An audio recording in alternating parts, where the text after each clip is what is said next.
वक्फ amendment bill 2024 जिसे लेकर काफी सारे ऑब्जेक्शंस लगाए जा रहे हैं, फिर चाहे अपोजिशन पार्टी हो या फिर मुस्लिम ऑर्गेनाइजेशंस हो।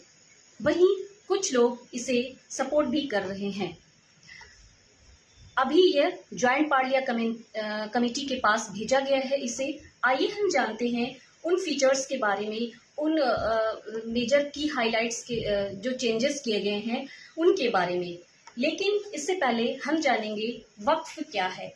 वक्फ refers a property dedicated to God for religious and charitable person, यानी कोई भी इंडिविजुअल पर्सन अपनी मूवेबल और इमूवेबल प्रॉपर्टी को किसी भी रिलीजियस और चैरिटेबल पर्पस के लिए दान कर सकता है। वो दान किसी मस्जिद कंस्ट्रक्शन के लिए, एजुकेशनल पर्पस के लिए या फिर ग्रेवयार्ड कंस्ट्रक्शन के लिए, जो रिलीजियस पर्पस या चैरिटेबल पर्पस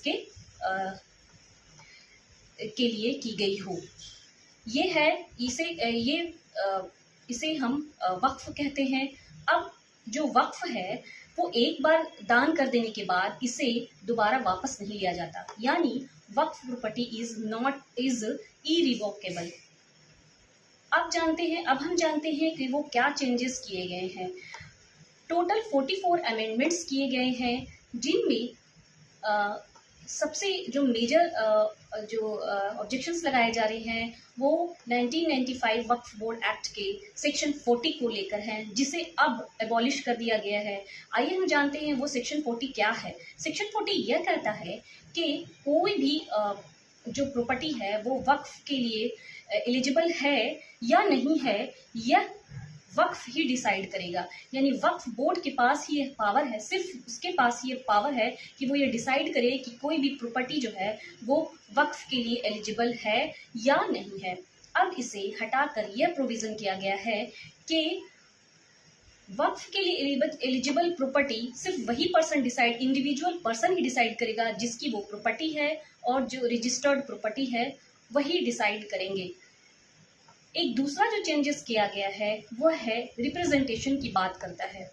हालांकि इसमें अच्छी बात यह है कि इसमें मुस्लिम्स के सारे कम्युनिटीज़ को रिप्रेजेंटेशन देने की बात की गई है, फिर चाहे सुन्नी हो, शिया हो, बोहराज हो एंड एनी अदर हो।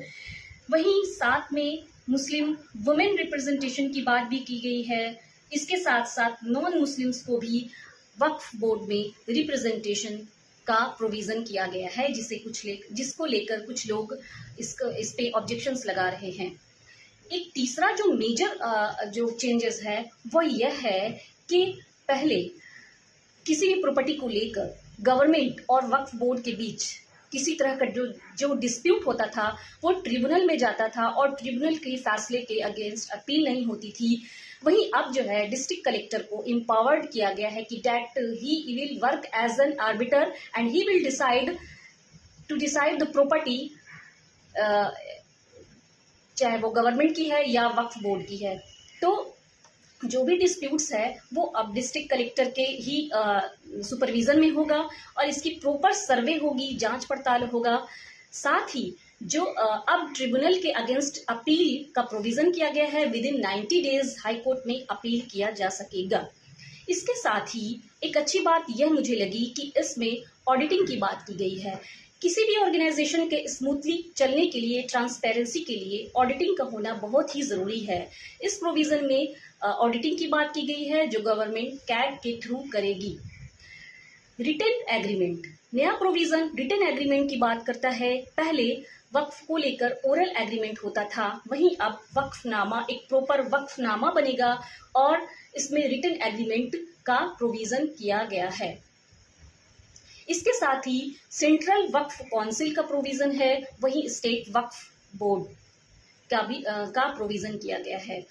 ये कुछ पॉइंट्स हैं जिसे मैंने आपके सामने लाई हूँ। कुछ जो ऑर्गेनाइजेशंस हैं, मुस्लिम ऑर्गेनाइजेशंस हैं, वो काफ़ी इसके प्रोटेस्ट कर रहे हैं, जैसे कि all India Muslim personal law board है। वहीं कुछ मुस्लिम ऑर्गेनाइजेशंस इसे सपोर्ट भी कर रहे हैं। सच एन एग्जाम्पल है उत्तराखंड वक्फ बोर्ड के मेंबर जो है यूनुस खान। तो ये छोटी सी जानकारी है। आपको अगर पसंद आई हो तो मेरी वीडियो को लाइक करें और सब्सक्राइब करें और अपने सुझाव कमेंट में दें कि आप कहाँ तक सहमत हैं इस अमेंडमेंट बिल से? Thank you.